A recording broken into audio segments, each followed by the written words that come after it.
Good evening, class and professor. This is my disposition recording. Question 1 asks, what dispositions do you possess that you think will make you a successful teacher? I believe that understanding the diverse needs of my students helps me to realize that not every one of my students thinks the same. They all don't have the same type of thinking and ideologies and religion and ethnicities and backgrounds. So I have to be sensitive, empathetic to their ways of thinking. I can't approach each and every one of them in the same way that I would do just one of them. I have to fully understand that they are their own individuals with their own backgrounds.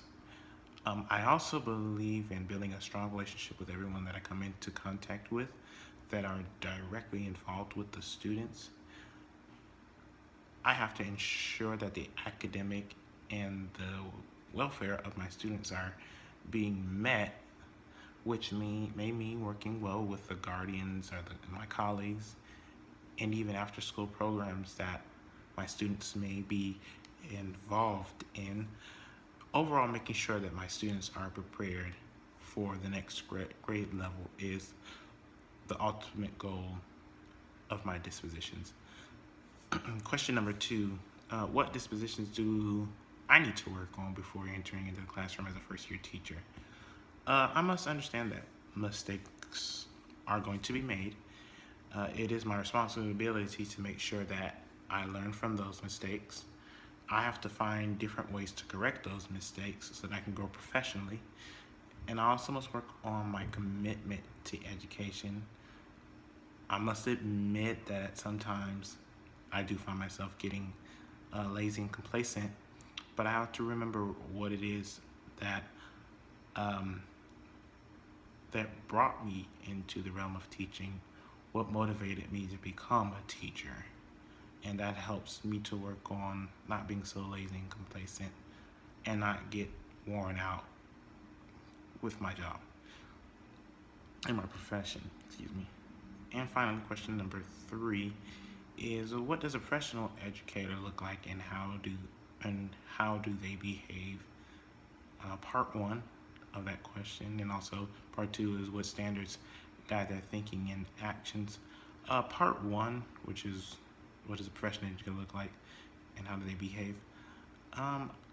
My belief is that educators are some of the most creative and, I guess you could say, weird individuals.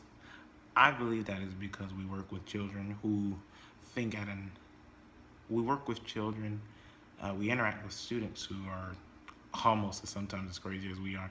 So I think we have to in some way play to their level of thinking because they think in childish ways and not in adult ways. So we have to think on the level. At the same time, we have to think on an adult level so that there is that level of respect between a student and a teacher. But as I said before, teachers are some of the most wackiest and craziest individuals, and I believe that in the most successful classrooms are managed by the wackiest teachers, and those are the type of teachers that students normally, especially in the education setting, that they most in an elementary education setting, that those are the most teachers that they normally flock to because they see the fun side in them, and they're not so boring and they're not so just doing the same thing over and over again. They're not lazy or pretty much boring, and they're not so mean. So I think that's what a professional educator looks like, and that's how they behave as well. And I believe that the standards that guide our thinking and our actions mostly come from laws, policies set by the district and the state, as well as our moral code that we've grown into. We base a lot of the things that we do off of what we're taught. We base a lot of the things that we do off of what the law allows us to do. And I also believe that, as a teacher, there are certain things that you can and cannot do. There are things that you can and cannot say as well. So you have to stay in some type of reason to ensure that your job remains intact, because especially these days, you could say the wrong thing or do the wrong thing, or you may think it's right, but somebody else sees it in the bad lighting, and it could cost you your job. So you, as an educator, especially working with kids who people will go, absolutely crazy over, you have to be able to maintain a level of professionalism.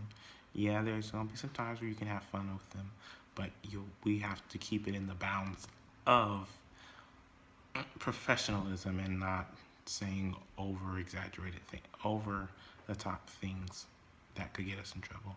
Thank you for viewing this video, and have a good evening.